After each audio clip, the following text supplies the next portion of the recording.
todos vocês, obrigada pela diferente. sua presença hoje aqui, que está sendo bem bacana. Todos vocês estão com o Dr. Igor Duarte, o maior neurocientista do Brasil. Ah, muito obrigado. Dr. Igor, além de bonito, né?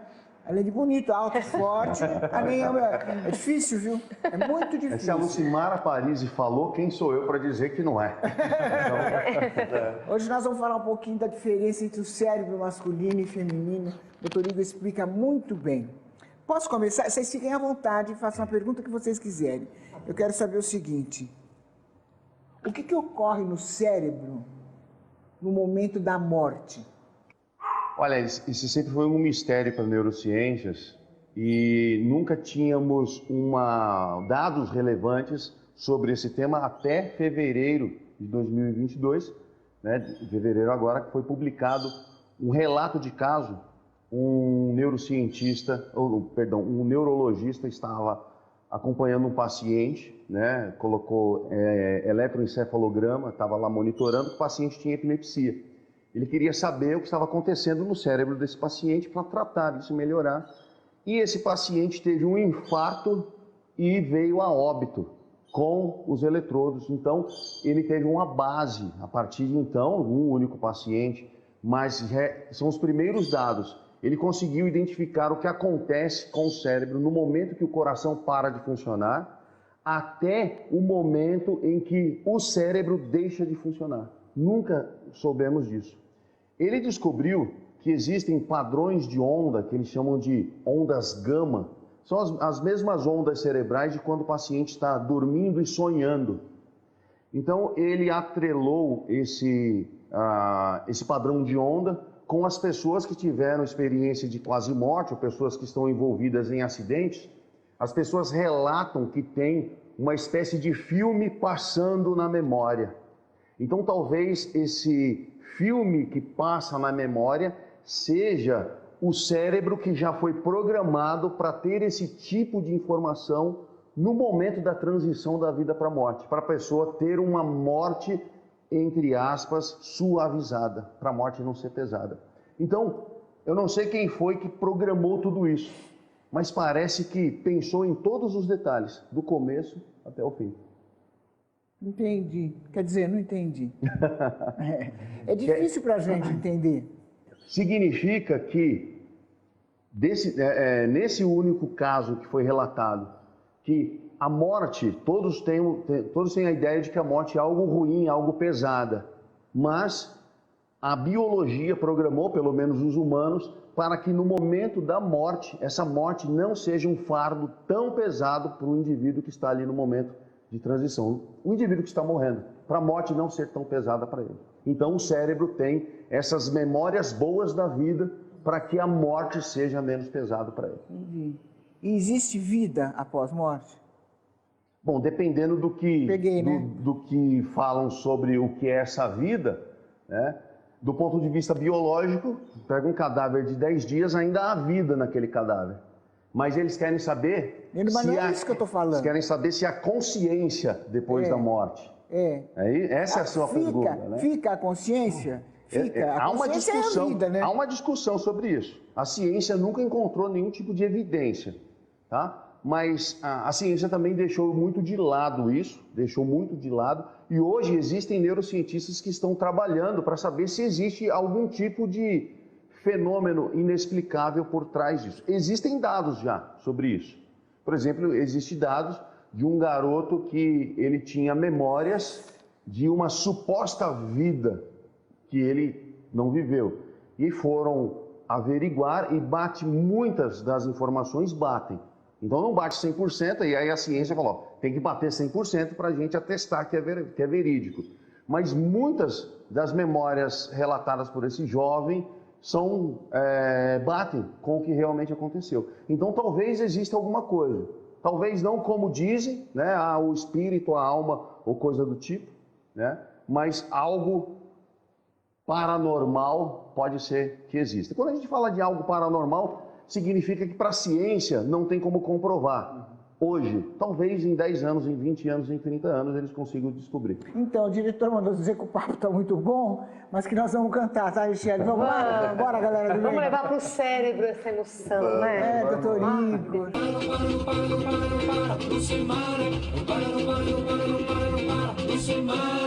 É interessante que várias pessoas, né, Heraldo, nesse momento de quase morte, todas elas, a maioria, elas relatam que existe um túnel, que existe luzes no fim do... O que representa isso? Então, parece que isso... Tem pessoas que relatam que saem do corpo, eu saí do corpo e observei o ambiente.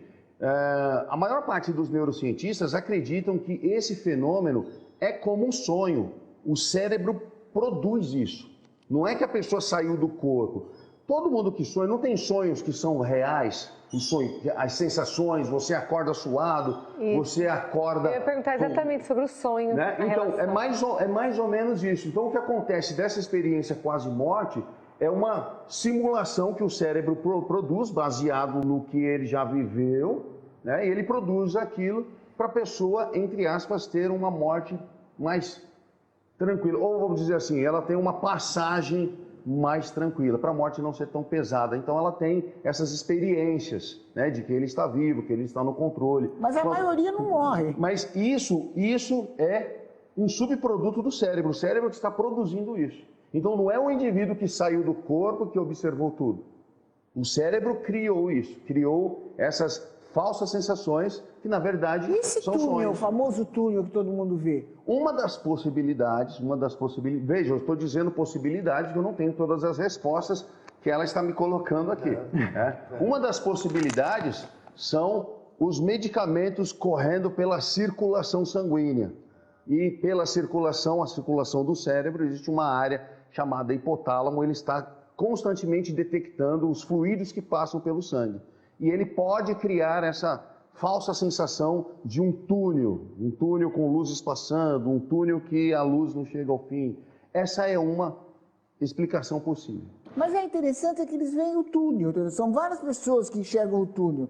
Se um enxergasse o túnel, outro a ponte, outro... Não, mas é sempre o túnel. Por quê? Do medicamento passando no vaso sanguíneo. Então o vaso sanguíneo é o túnel. Essa é uma explicação possível. Porque todas as pessoas vão relatar a mesma experiência de um túnel. Agora, tem pessoas que relatam a experiência de que chega no túnel, aí tem uma bifurcação, a direita e a esquerda. Aí as pessoas, e agora? Vou para a direita ou vou para a esquerda? Algumas pessoas relatam que um túnel é mais iluminado e ele é mais largo, o outro é mais estreito e mais escuro. E algumas pessoas fazem associações com a passagem bíblica de que, né, largo é o caminho da perdição, então o caminho mais largo que você tomar, você vai se perder ou você vai para um plano espiritual inferior. Agora, esse lugar aqui que é mais estreito, é mais feio, é pouco iluminado, pode ser o melhor caminho. Mas isso pode estar relacionado também com a crença das pessoas. Eu vejo que esse é um tema bastante polêmico, que de fato, até onde a ciência explica, eu acho que é um divisor de água entre a religião e a ciência. Aquilo que a ciência não explica é onde a religião ela entra, que é a parte da fé, de acreditar naquilo que não vê. E eu acho super interessante. Então tem muita coisa que eu vejo que a ciência ainda não sabe. Mas a ciência está engatinhando em um monte de coisas. No passado, os senhores cientistas eram os donos da verdade. Hoje tem uma gama de cientistas que estão abertos para outras possibilidades. Hoje um médico abre a porta do hospital para um religioso fazer as orações. A ciência já tem dados de que orações fazem bem para o sistema imune. Então melhora a saúde do indivíduo. Por que virar as costas para isso? Existem dados, por exemplo, de pessoas que receberam o coração, um transplante. A pessoa passa a ter memórias supostamente do dono, né, do doador daquele coração. A ciência não explica isso. A memória fica aqui. Como que a memória poderia vir através do coração? Então, para a ciência, é assim, olha, teoricamente não tem relação, mas muitas pessoas estão relatando isso. Tem gente pesquisando. Talvez a memória seja celular, existe a memória em cada célula do nosso corpo. A Bíblia e a ciência, elas andam no paralelo?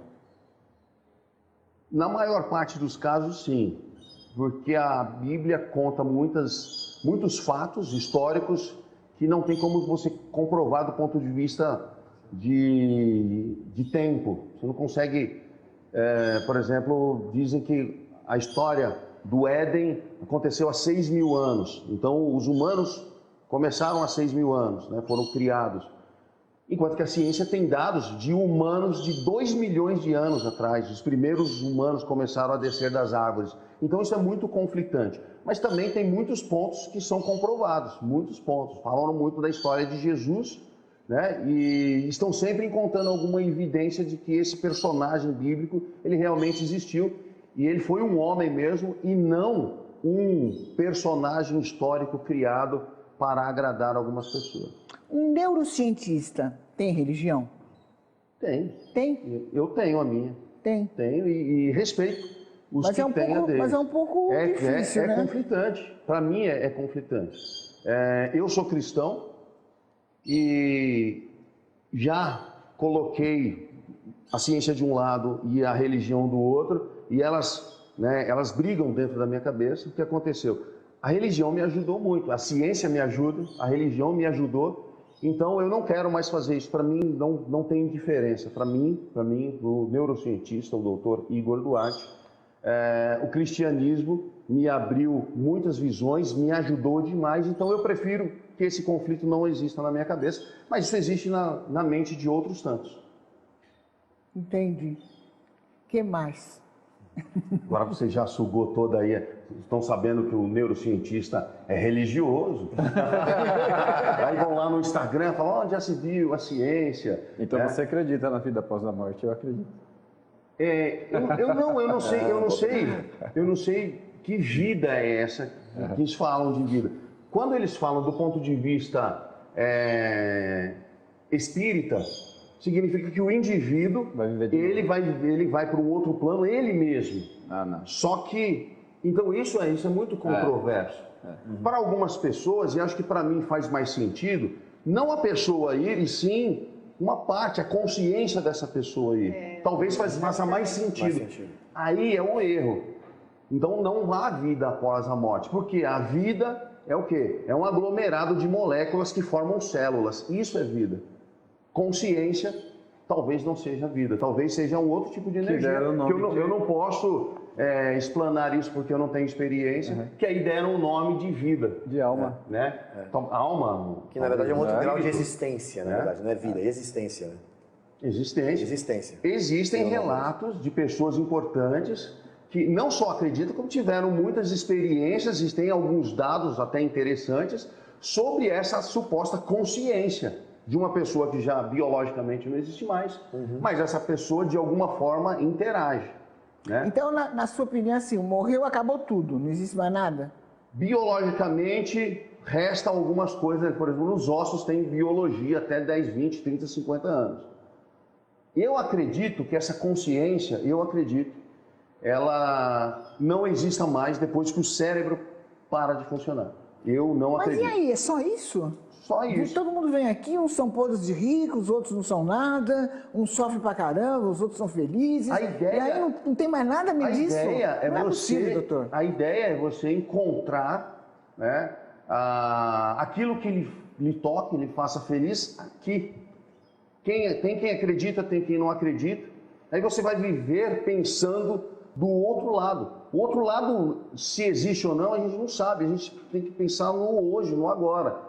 Então, eu não tenho que esperar para ser feliz depois. Eu preciso ser feliz agora, com o que eu tenho. Tem gente que tem muito.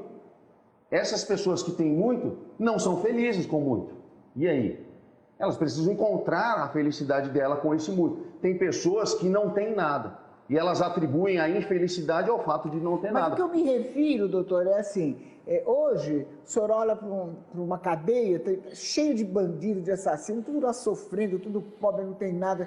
Outros nos barcos, né? O Cabeça Branca financiando, está tudo sob controle. Mas quem é que disse que esses que estão na cadeia estão sofrendo e os que estão nos iates estão felizes? Mas como é possível um cara na cadeia apanhando dia e noite pode ser feliz? Mas como esse indivíduo sai da cadeia, 3 meses depois ele volta para lá? Ou ele é condicionado a voltar para lá, ou ele realmente gosta de estar lá. Da mesma forma, esse Cabeça Branca, talvez ele esteja lá escondendo algo. É o que traz a champanhe. Oi? É o que traz a champanhe. Que é melhor? Champanhe ou cadeia? Olha, it depends. Então vamos continuar com o nosso papo. Deixa eu aproveitar aqui o momento beijo, mandar um beijo pro Clodoaldo Lima. Sabe quem é o Clodoaldo Lima, doutor? É lá da Dona de Ouro, que a gente ficou até de manhã. É o Clodoaldo Lima. A Lourdes da Cruz de Pirituba e a Récia Lima lá do Morro Doce. Quero mandar um abraço carinhoso também, com muito respeito, para Fernando Collor de Mello, para Renato Bolsonaro e para Tassimar Roendio, a nossa turma da direita, né? Vamos continuar? Vamos continuar. Onde nós estávamos? Nós estávamos falando do túnel, da vida após a morte. Isso aí. Eu tenho uma curiosidade sobre o sonho, o consciente e o inconsciente. O que acontece? Porque às vezes eles falam que o sonho está relacionado ao que você viveu. Mas nem sempre quando você sonha, você viveu o que você sonhou. Os dois fatores são verdadeiros. O sonho tem restos diurnos no sonho, principalmente se tiver um impacto emocional, foi estressante, você tende a sonhar com aquilo. E o sonho, o Freud já falava isso, que o sonho está relacionado ao desejo. Então o sonho é o desejo. O desejo não necessariamente pode ser algo que você quer muito. Talvez seja algo que você não quer muito, você tende a sonhar com isso também. E isso ficou muito evidente. Existe uma doença, essa é uma doença rara de pessoas que não sonham. Tem pessoas que falam assim, nossa, eu não sonho, mas na verdade ela sonha, ela só não se lembra. Existe uma doença que o indivíduo não sonha nada de jeito nenhum. Esse indivíduo que não sonha, ele não levanta da cama, ele não tem ânimo, ele não tem perspectiva, é zero esse indivíduo. Então, se você acha que não sonha, mas você vai trabalhar, vai estudar, fica tranquilo, você sonha, você só não lembra. O que eles fizeram?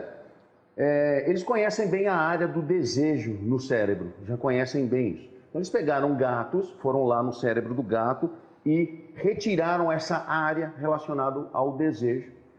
E esse gato, ele ficou apático também, assim como pessoas que têm lesão nessa mesma área do cérebro que não sonham. Então, o sonho está relacionado ao desejo físico de você ter, de você conseguir ou de você experimentar algo. E aí esse desejo é o motor do sonho.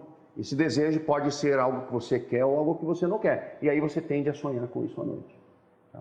Um outro detalhe, só para pegar o gancho aqui e finalizar. No passado, nós sonhávamos, nós tínhamos três problemas no passado, lá 500 mil anos atrás.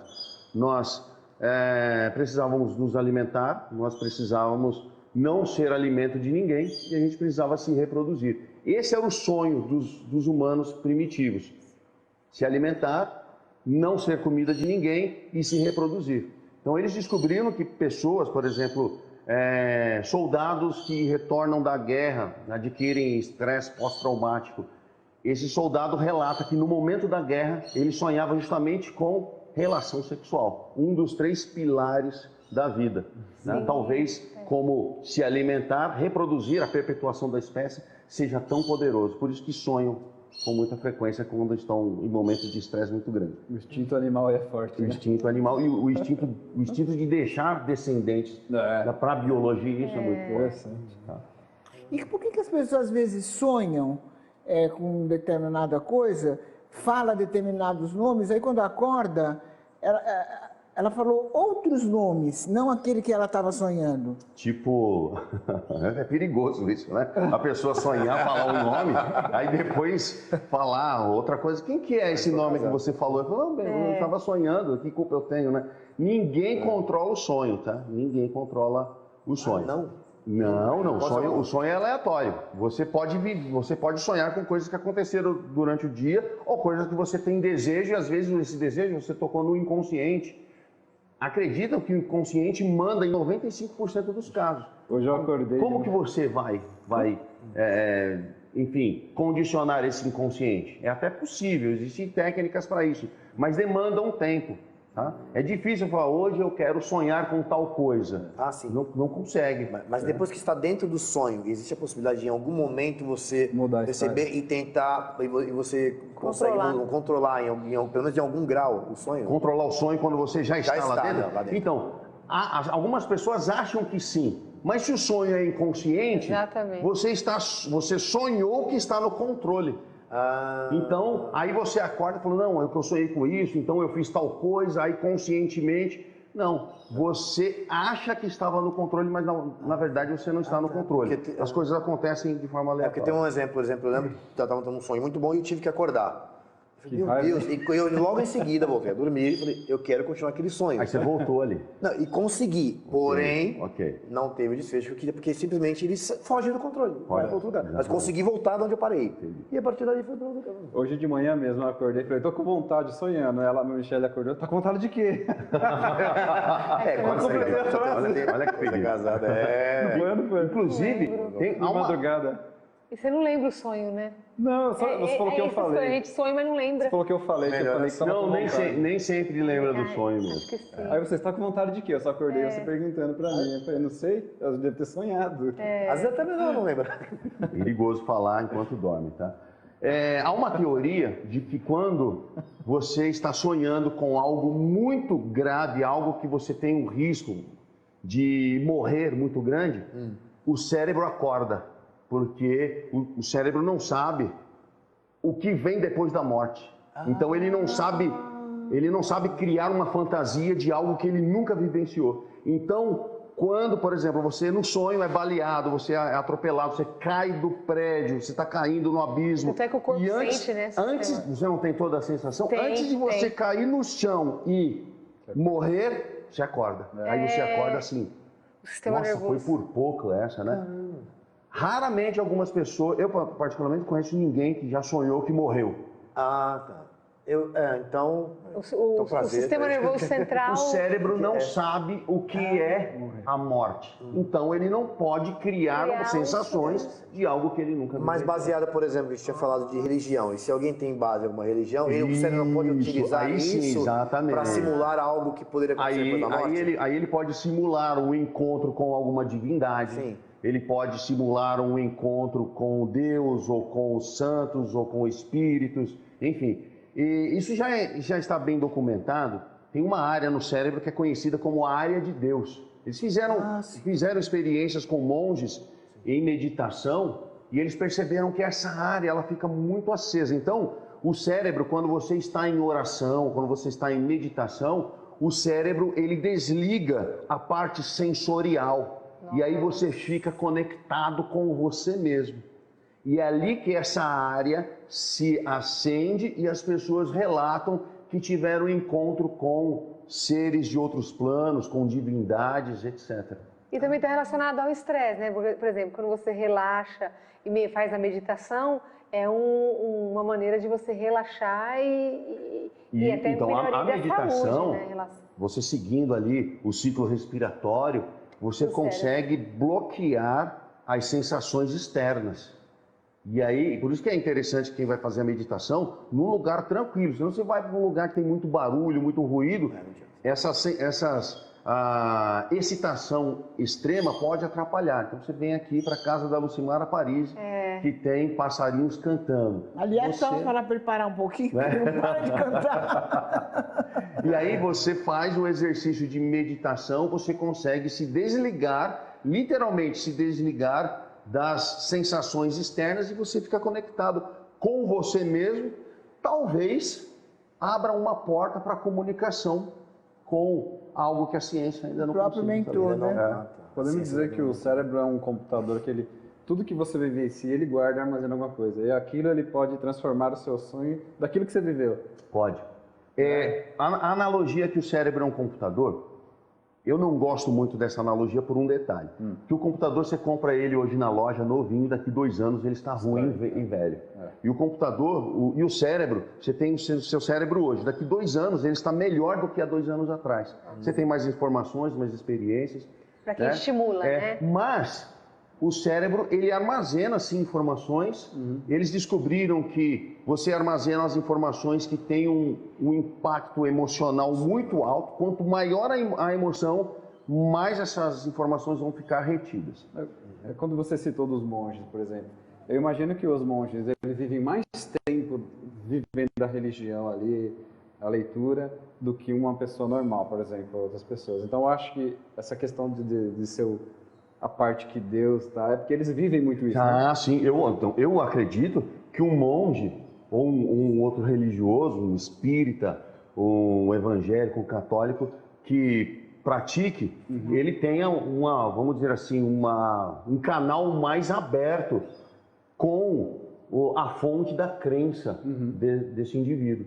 Talvez o cérebro já esteja condicionado de alguma forma a abrir um canal de comunicação, ou com o Espírito Santo, ou com outras entidades espíritas, santos, entre outras. Eu acredito nisso. Tá. Você falou do cérebro armazenar informações, principalmente ligadas com um grau emocional, né? Sim. Isso também tem a ver com, de uma certa forma, o cérebro se programar para certos ciclos ou certos hábitos?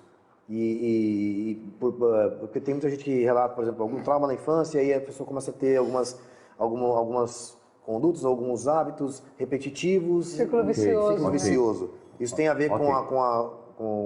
Pode sim. O Freud e outros pesquisadores da linha do segmento que o Freud deixou, ele sugeria que muitos problemas, né, na vida adulta, ela vinha de traumas na infância, só que esses traumas, eles não são conscientes. Porque se fosse consciente, você fala assim, opa, eu sei de onde vem isso. Você vai lá, você volta lá atrás, na linha, não tem uma linha do tempo no seu cérebro? Você volta no tempo. De vez em quando eu faço isso, vocês estavam cantando, eu voltei lá para os anos 80. Né, a música que vocês estavam tocando. Só que é inconsciente. Então, esse trauma, ele afeta o inconsciente, como disse, acreditam que o inconsciente, 95% do que acontece das nossas respostas, das nossas interações, elas são inconscientes. Então esse trauma, ele com certeza está influenciando nas suas tomadas de decisões agora na vida adulta. Não dá para fugir disso, você precisa buscar ajuda especializada. Psiquiatria, né? Heraldo, Você precisa fazer terapia. olha, uma palestra do Dr. Igor, você nunca mais briga com a parceira. Porque ele explica direitinho para você as diferenças do cérebro masculino, do cérebro feminino. Por exemplo, você sabia, eu vou naquele assunto que eu adoro, que o homem vê cores diferentes da mulher? Então, eu já não tenho tanta noção assim, mas já ouvi falar alguma coisa, mas muito pouco, eu não sabia não. Problemas como daltonismo é um problema de homem. É mesmo? Mulher, 10% dos homens são daltônicos. Dizem que todos os homens têm algum grauzinho de daltonismo. Daltonismo em mulher é 0,01. Nossa. Então eu já entendi porque que ela põe a maquiagem e fala, mas tá igual a outra. Eu não sei diferenciar. Mas é isso, Mas isso. sabe mesmo. Nossa, e a única pessoa que eu conheço daltônica é mulher, então ela é 0,1% da estatística, ela. Pode ter certeza. Agora, as mulheres, elas veem tons de cores diferentes. Tá explicado, né? Principalmente o vermelho. Principalmente o vermelho. Então o vermelho fogo do vermelho, sei lá, paixão, é imperceptível para o homem, para a mulher não é. Então ela consegue perceber tons.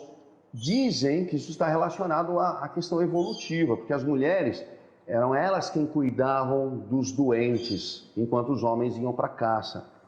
Então as mulheres... Artesanato também. A visão, principalmente para o vermelho, precisa ser apurada para identificar a carne da ferida que está saudável, a que está curando e a que está doente. O homem olha, para ele está tudo vermelho, está tudo do mesmo jeito. A mulher fala, não, aqui está mais claro, aqui está um pouquinho mais claro, aqui já está mais escuro. E o homem fica assim, Para a mulher tem azul bebê, azul royal, azul celeste, para o homem é azul. Não é, doutor? Por homem é mais prático. Então, mulheres, não peçam para os seus maridos opinião sobre cores. E a cor do seu blazer, qual é? Azul. Não é cinza, não? É azul esse aqui. E no sentido Eu já acho que é emocional? cinza, Michele. Eu já acho que é cinza. E você? Azul, marinho. É azul. Azul marinho. Marinho. Azul escuro. É, um azul escuro, marinho. Bom, eu contava escrito lá, terno azul. Eu falei, então quero esse. Mas sempre gera essa confusão. Por exemplo, a sua saia é cinza. Olha lá, não é cinza. É azul claro. É jeans, né? É azul jeans. É azul jeans. Azul jeans, claro. ele acha que é cinza. É cinza. Não é engraçado? E assim vai. E o sentido emocional, né? O cérebro feminino e o masculino. Isso é mito. de É que mito. mulher é emotiva. É Eu mito, até né? acho que é ao contrário. Eu até acho que o homem é mais emotivo. Você já viu alguma mulher ameaçando o homem porque ele não quer mais relacionamento? Não vê isso. Agora, o contrário você vê. O homem que levou, né, enfim, a mulher não quer mais o relacionamento, ele vive infernizando ela. E ela não quer mais o relacionamento, acabou. E ele não consegue superar aquilo. Porque ele, no fundo, é uma criança ainda que tomaram o doce dele. E aí, então ele está chorando. A mulher não. A mulher, beleza, você me abandonou? Ok, semana que vem ela já está recuperada. E o homem não. Então eu acho que o homem Ponto de vista emocional. ele é muito mais emotivo. Tem a pressão Nossa, eu social, não acredito, porque né? o homem não pode chorar A mulher é diferente desde do homem. criança. Isso é verdade. E a mulher, né, infelizmente, eu já vivenciei casos onde o casal teve a perda de um filho, por exemplo, já vivenciei isso. O marido está sempre acabado e a esposa, com a dor dela, ela está de pé. Dá um exemplo E do ela, sapato, doutor. e ela que dá ombro para a perda do marido. Dá um exemplo do sapato para Michele. Bom, da cor do sapato. Eu gosto desse exemplo. A mulher, ela pergunta assim, amor, qual sapato eu coloco? O dourado ou o preto? E aí, para o homem, isso é muito difícil, porque ele fala, e agora? Porque eu não sei o que combina. Aí, põe o preto. Põe o preto, que aí o preto combina, aí ela fala, por que você não gostou do dourado? Você teve alguma experiência com dourado? E põe. E aí ele falou, não sei, E põe você o só me dourado. pediu. Aí ela vai lá e põe o dourado só para... Ela já sabe o que ela quer, ela fica petelhando, ela já sabe. É coisa de mulher, é coisa de mulher. Eu tenho uma Provável, pergunta então. assim que eu estava curiosa. Quando a pessoa tem uma lesão no cérebro, né? Os neurônios. Muita gente fala assim, ó, se você estimular um neurônio que está, que eu não sei, eu vou falar de uma forma bem coloquial. Por exemplo, aquele neurônio que está quietinho, os outros neurônios que estão na ativa, eles tomam a função dele e a pessoa consegue ter uma... Eu entendi. Existe dentro de neurologia o que eles chamam de neuroplasticidade, que é a capacidade que o tecido, que o cérebro tem de se adaptar. Outros órgãos são plásticos também. Por exemplo, a pele, se você tem uma ferida, a pele não fica com a ferida a vida inteira, ela se reorganiza. Sim. Isso é plasticidade, a capacidade que ela tem de se adaptar. Com o sistema nervoso isso também acontece. Então vamos imaginar que você teve uma lesão, deixa eu pegar aqui o meu cérebro. Você teve uma lesão aqui, ó. Você perdeu neurônios, esses neurônios morreram, ou por um acidente, ou por isquemia. Esses neurônios deixam de existir. Ou paralisia, né? E o circuito ao qual eles pertenciam, que é um circuito similar a um circuito eletrônico, só que mais complexo, esses circuitos não existem mais. Então, funções são perdidas. Agora, eles descobriram que se você estimular, não vão nascer novos neurônios, Não. mas o neurônio que está aqui, Do lado ele toma a o função. neurônio que está aqui, ele vai começar de alguma forma a Por isso que o Cauã ir vai dar. em direção ao outro neurônio que está aqui. Então o circuito ele Olha isso. passa a ser refeito. Exatamente. E esse circuito às vezes não fica tinha essa 100%. dúvida. Então o indivíduo que teve uma lesão de sobrecarregado. medula, o médico diz, ó, você nunca mais vai andar, aí ele volta a andar. Ele não anda mais como antigamente, mas ele anda, ele tem uma Exato. vida... Então é verdade, né? Então os outros neurônios acabam tomando essa função. Isso é verdade. Incrível isso. isso. Ficou evidente Incrível. no caso de uma menina que ela tinha epilepsia, de epilepsia refratária, uma epilepsia que não resolve com nada, nem com remédio. Nossa. Então os médicos tiveram a ideia, né, e claro, com muita discussão, de retirar um lado do cérebro dessa menina. Essa menina nunca mais teve epilepsia.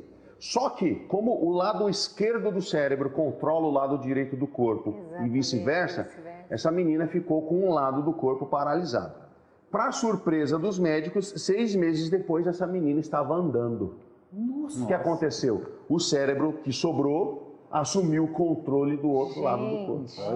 Então, a capacidade que o sistema nervoso tem de se adaptar é grande. Só que precisa de estímulo. Se essa menina ficasse na cadeira de Exatamente. rodas, ela nunca ia andar. Tem que estimular Tem que muito. É o estimular muito. neurofuncional, né? Que faz Exatamente. isso. Exatamente. Agora uma pergunta. E se esses neurônios que tiveram perda são os responsáveis pela memória? esses outros neurônios que sobraram, Sim. eles resgatam essa memória ou ela é perdida junto com os neurônios? Ó, existem alguns tipos de memória. Existe uma memória que chama de memória de longo prazo, ela fica no cérebro toda. Então, se você perder uma parte do cérebro, você pode perder uma parte das memórias, mas não todas.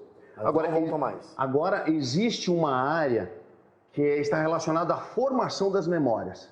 Essa, se você perder, já existe um documentário sobre um caso da neurociência, chama Caso HM. Os médicos não sabiam qual a função de duas áreas da memória que chama hipocampo. Retiraram desse paciente e esse paciente nunca mais foi capaz de aprender. Rendeu um filme. Filme com a Drew Barrymore, como se fosse a primeira vez. Foi baseada nesse caso. As memórias do passado ela tinha, mas ela nunca mais foi capaz de criar nenhuma nova memória. Porque essa área foi comprometida. Tem mais de uma, inclusive, o Memento, também do Christopher Nolan, também é sobre isso. E é o filme contado de frente para trás, né? E é exatamente esse fenômeno, ele não consegue formar novas memórias, então mas vai as que tatuando tem, no corpo. as memórias que tem, elas estão lá. Sim. Elas podem ser acessadas. Isso acontece no Alzheimer. O Alzheimer afeta inicialmente essa área que forma memórias, mas a área da memória permanente de longo prazo fica intacta. Posteriormente ela vai ser afetada também, mas inicialmente ela fica intacta. Ah, tá. Inclusive aproveitando esse exemplo, tem um filme com Anthony Hopkins, que acho que o nome é Meu Pai, e que trata e que mostra do ponto de vista do doente que tem esse problema que não dizem que é Alzheimer, mas tudo indica que é Alzheimer. E de repente começa a ficar tudo sem conexo, as memórias não têm uma continuidade. E é exatamente isso que acontece? Aí ele deixa, em fases avançadas, a tristeza da doença é justamente a pessoa deixa de saber quem ela é. Aí ela não tem mais memórias, ela não tem mais nenhum tipo de relacionamento com outras pessoas, e esses relacionamentos, de forma, eu pergunto algo e você me responde de forma coerente, isso deixa de existir. Isso é muito triste, porque ela realmente deixa de ser quem ela é. Vamos cantar? Vamos. Vamos cantar? Vamos lá. Me...